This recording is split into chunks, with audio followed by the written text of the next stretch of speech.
Hi, this is Steve Marquis and welcome to an introduction to arranging for sections.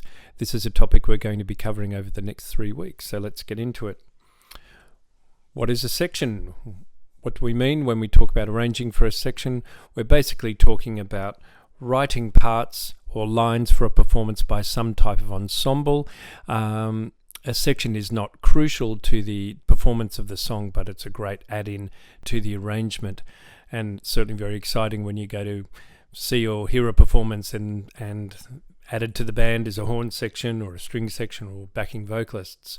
So yes, what types of sections are there? There are vocalists, backing vocalists, horn sections, that's the mighty Earth, Wind and Fire, string sections with the mighty ELO, or any combination of all of them. And this performance is particularly incredible. If you haven't seen this before, I think it's about 7.5 minutes long. It's a rendition of Stairway to Heaven performed in front of Led Zeppelin by the lead singer from Heart and I think one of the guitarists from Heart, and as you can see, a cast of thousands. That is a mighty piece of arranging right there. So in arranging for sections, why do we put a section in? Well, a section can add in elements of harmony, that's chords. I can add in textures, which can create lovely variation in the sound. Punctuations or accents, which can serve to highlight particular moments in the melody or in the rhythm. Sections can perform a very rhythmic function or even a melodic function. Now, introducing a section to a track adds a huge amount of dynamics and gives you a large range of textural possibilities. Plus, it's a fantastic thing if you're at a live performance and a section is part of the band. It always adds a lot of excitement to the performance. In the studio, we have the ability to add sections which we might not have when we're in a live performance context. So that's a great add-in for a studio recording. If we are writing a section and it's going to be performing alongside a band, we need to be aware of potential clashes. So we have to become acutely aware of what parts are being played by the ensemble, the voicings of the various instruments, the registers they're playing in, and making sure our section work complements that. And particularly important that it complements the melody and it doesn't make, if we have a vocal melody, that actually supports the singing in the way that we write. So one of the things we really have to get to do is know our instruments. If we're going to write for a section, we have to understand the instruments we're writing for. Elements of knowing the instrument include knowing what range. You can't write a note for an instrument that it can't actually play.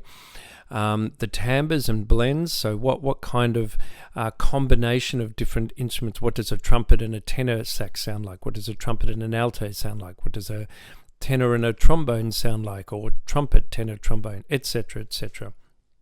We need to understand the restrictions and difficulties with an instrument. For instance, very fast articulations can be very difficult on wind instruments, but not as hard on string instruments. We also need to understand articulation and expressive techniques. So what are some of the range of possibilities that instrument is able to play? And if we're aware of it, we can write that in. Preferred voicings for the instruments, and that also comes down to blending, scoring conventions, and more. So it's a very exciting world to write for because there's an endless palette of possibilities to work with, but we do need to understand the technicals of it as well, and this course will look to cover those technical elements. So it's a statement of the obvious, but most section instruments, whether they're voice, horns, or strings, are inherently monophonic instruments, meaning they can only play one note at a time. String instruments are different, but if we're writing them as section instruments, we would tend to get them to play a single note. This means that if we want to make a chord out of our section with 3 notes, you'll need 3 instruments, and what you'll be doing is assigning each note of the chord to each different instrument, and usually working with the inherent ranges of the instrument. So the top voicing of your chord, let's say we have a trumpet and a tenor and a trombone, then the top voicing of the chord would go to the trumpet, the middle voicing would go to the tenor, and the lowest voicing would go to the trombone, because that's the range those instruments naturally sit in. The 3 instruments together will then go up to make the chord. So chord voicings become crucial to ensure you get the sound that you're looking for. Now, for scoring your sections, there's many ways you can go about it. It's great if you can just hear it in your head and then transcribe it, or hear it in your head and work it out on an instrument and then write it down. Sometimes you'll be fiddling around. It's good to write section work with a chordal instrument, so a piano or a guitar, and you fiddle around and you find the lines and the harmonies and the voicings that you like, and then you write them into a concert score, program them as a MIDI file, and we're going to have a look at a couple of examples of that in a minute. So, for instance, you might come up with a melodic line as part of the arrangement and then harmonize it to make a bigger sound. So, I can hear this counter melody that would work really well under the existing music that's going on there, and I can double that line and thicken it up, or I could harmonize it and make it a richer sound. So I've got lots of choices of what I do with it. And once I come up with those lines, I write out the notes in one score or program them into a MIDI file so I can see them all together. And then I assign each of the harmony voices to an individual instrument. So we're going to have a look at what that looks like in a second. What we're looking at now is a horn arrangement I did for an old song, classic 70s track by a band called Blood, Sweat and Tears, and the song is called Spinning Wheel, and they were a big horn section band, and I was wanting to learn how to write for horn sections. And so this is my master chart. As you can see, I've got 3 voices in the chord here. This is very high. I hope I wasn't writing a high note like that for I think I had a baritone sax to play with. So part of the thing that informed this arrangement was what instruments did I even have available to me within my peers. And there were a couple of sax players, there was a trumpet player. So there was a trombonist, that's right. So here I've written the chord. As you can see, that's high, and then they were resting. And then a lot of chord charts won't tell you the chord name, which is quite irritating to me. You have to actually look at the notes and work out the chord, but I like to write the chord name so I knew what I was dealing with. And these are the voicings here. I had a 4-piece section to work with. And so, as you can see, if I've written a single line like that, then I would want them to just all play exactly the same line. And I've been a bit lazy in my master chart. Once I've written my voicing there and there and there, and I've just replicated it here and here. I didn't bother to write the notes in. What else have we got? Again, chord voicings stretching out. And you can see I've got quite wide spacing in between the lowest voice and the chordal voices up there. And then here you can see that I've got, again, a doubled line, and I'm just saying this is to be played by the tenor and the trombone. And then I'm adding a third on top of that with the alto and trumpet. So this is like my master chart. And then what I did with that chart is I scored it out, and so this is the look of a score here, and I had a vocal line. I had what I wanted the guitar player to do, what I wanted the synth to do. So those two, the treble clef and the bass clef there are for the synth. And then here I've actually written out the trumpet and trombone lines and tenor. Plus I've written some bass lines in here. And you can, one of the good things about scoring is you can really see in the vertical where everything hits compared to everything else. So I can see these two hits, boom, are coming on the 1st of the 16th and the 3rd of the 16th there, that's being played by the synth at that stage. So I really enjoyed working with scoring because of this vertical aspect, and really gave you a great understanding of how the rhythm of everything was going to slot together. Now the last thing that I will find here for you, once you've done all of that and you're happy with your arrangement, then you have to copy out the parts. So here they are. I've again given the chord names, which is quite unusual for a horn chart, and this represented a scoop. I wanted them to get from this note up to that note. I'm a bit lazy here. I should have written that note in there, dong, there. But I'm basically indicating play that note and play it with this rhythm, and give me 2 accents here. And then, yes, as the chart goes on. And I had to write that out then 4 times, once for the trumpet, once for the alto, once for the tenor, and once for the trombone. And you can imagine then, if I made a mistake in the writing and I had to go back and do a revision, I would have to go back to my master score, and then I would have to go and reprint this score. You can see this is all handwritten. Definitely work with an HB pencil and an eraser. They will be your best friend. So obviously in the contemporary context of music making, we have DAWs, and they're also a great way to do arranging and even scoring. Let's have a quick look here at a Logic file. This is a track of mine, and I programmed the horn section up, and I programmed all three voices into one part here, and I can see them there. And if I go into the scoring function, I can see how that will look. I've got some very low notes there. They're because it's written in treble clef. When we deal with horn sections, we'll talk about transposition of horn instruments. So having created my master file up here, basically the next thing I do is I'm going to hold Option down and click drag the track down, and I get a copy of the track. There it is. Didn't quite align up.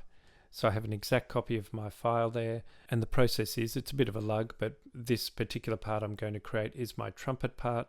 So the trumpet is the top voice that I want to get. So I'm going to have to delete everything that's not the top voice. And I do that, and I do that, and through I go. And having done that and just kept the top voice out of this arrangement, I end up with a part that looks like this. And that one is my trumpet part. And then if I go to the score, that's what it looks like in the score. And I can actually print that up from the score. And of course, the great thing is if I blow part of the writing or something like that, then it's very easy to go back here and just reprint. But I have to go through the same process, keeping the middle voice there for the tenor. Tenor gets the middle voice and the trombone gets the lower voice. So once I've done that, I've created my master score. I then have used that to create the individual parts, which I've then printed out of the DAW.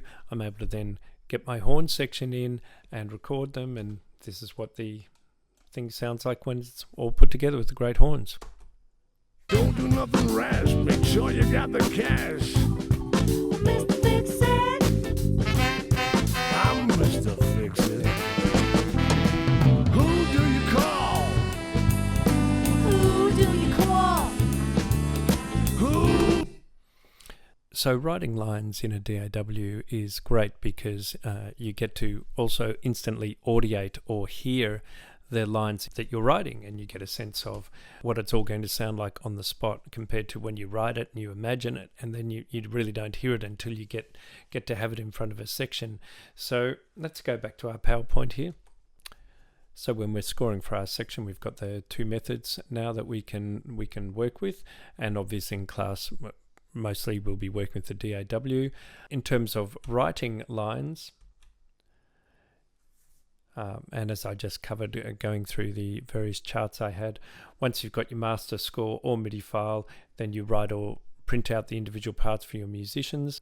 And of course, that's why having things in MIDI format is valuable. It's often a little bit more work at the start, but may eventually save you a lot of work later, particularly if you're having to do a lot of revisions.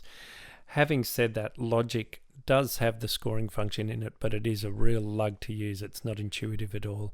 And if you're really serious about doing this work, I'd really recommend a specialized scoring program like Sibelius or Dorico. We just covered that point there, that you get to instantly audiate the work, you get to hear it. Now, again, Logic does have a specialized string soft synth and has a specialized horn soft synth, but they're very weak emulations of the high-end sample libraries, stuff like the Native Instruments Session Horns Pro and Session Strings Pro, which are beautifully sampled horn and string sample libraries, sample players, but also have some really good articulation nuances that you can work into the MIDI performance of the tune, so you can really get to hear those things. But nothing in the end substitutes having a real section perform your tune. MIDI will still always sound like MIDI.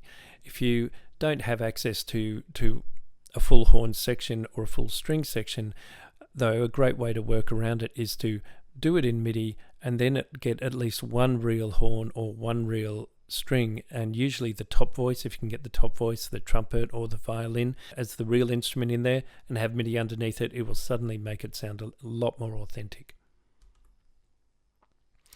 So when you are considering what are you going to write, consider what function the section is going to be performing at that time in the song. Is it going to be there to provide some variation through new textures? So nothing new is really happening in the tune melodically or harmonically, but now we have a whole new sound entering, and that can be enough to create great variation. Are you wanting to provide accents or punctuations in the arrangement? Are you working with a motif or a melody? And if so, is it based on melodies that are already in the composition, or are you creating new lines? Are your lines working as a call response, or will they be in counterpoint? And when you talk about that, you're talking about a call response or counterpoint to the main melody. And for many of us, that main melody will be carried by a vocalist. Are you reinforcing existing riffs or ostinatos? So if there's already something, a guitar riff, for instance, that's already played, or some other ostinato element, and then you have your section join in that and thicken it up and make it more punchy. Are you reinforcing a rhythmic element? Exactly the same thing applies as reinforcing existing riffs or ostinatos. Or are you creating dynamics through a thickening of the sound? And that's very similar to our first point, variation through new textures. But when the section comes in, it really does lift the tune. There's a huge amount of extra instrumentation going on. So it not only has a textural element, but has a dynamic element as well. When you're creating arrangements for sections, here's some things to think about. And the first thing I'd recommend is listen to your existing composition and look for any existing elements that you could rework within your arrangement.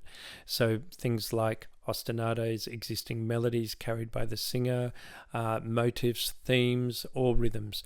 What material is already in the composition, and then how can you rework it and give it to the section? Be aware with your internal voice leading, particularly if you're doing stuff where the section is providing a smooth undercurrent, a harmony or pads. Those internal voice movements should be very minimal. And in a previous lecture, we talked about understanding the small movements that are possible when you change from one chord voicing to another, and trying to minimize those movements. And basically the reason for that is you don't want to attract attention to the pad underneath. Its role is a support role, so you don't want any strong melodic material going on under there which can distract the ear from the main melody. If you are playing underneath a vocal melody, then the top voice in your section needs to not be in the way of the vocalist. And also be aware of not writing close harmonies like a second or something like that, which makes the job of the vocalist very, very difficult. Remembering that a lot of instruments produce their note by mechanical means. Even a fretless instrument like one of the strings, there is still a mechanics. If I hit the note in that place, I will get my note. But for a vocalist, there is a mechanics to the muscles of the voice box, but much harder to pitch when you're having to fight with close harmonies around you through this section writing. Other things you can do with a melody is you can pitch your top voice underneath the melody and have it harmonized. You could double the melody. If you are going to double the melody, the singer needs to really fall in line with the rhythm that you write for that part of the section, because they're becoming one of the voices of the section effectively. Or you can harmonize, get on top of the melody and play it. This is if you're doing something where you're following the contour of the melody. Now, another thing to consider in your arrangements is how far apart you spread the instrument voicings, because if I, for instance, write the voices quite a distance apart, particularly if I've only got a couple of voices to work with, say 3-piece horn section or 2 vocalists or 3 vocalists, if I spread those voices out, I get a much more expansive sound. I'm covering a large range within those three voices, but you also have to be aware that potentially they'll start to sound isolated. We'll start to lose some of the blending qualities that we really want to get out of the section. So if we want an expansive sound, we want to separate those voices out, but we can't take them too far away from each other because, again, we'll lose the ensemble quality to the sound. This is a rule that's left over from classical, but if you are playing a chord and you've got a bunch of voices, it's common to double the tonic note or double the fifth, but you tend to stay away from doubling the third, and the reason is the third is such a defining note in the chord that if I play that with too many of the instruments for my section, it starts to dominate the sound. So that's our introduction to arranging through the next 3 weeks, including this week. We're going to look at arranging for vocals, arranging for horns, and arranging for strings, and looking at some of the technical elements of those instruments and listening to some great examples of how they've been used. So I'm looking forward to going through all that with you over the next 3 weeks. Thanks a lot.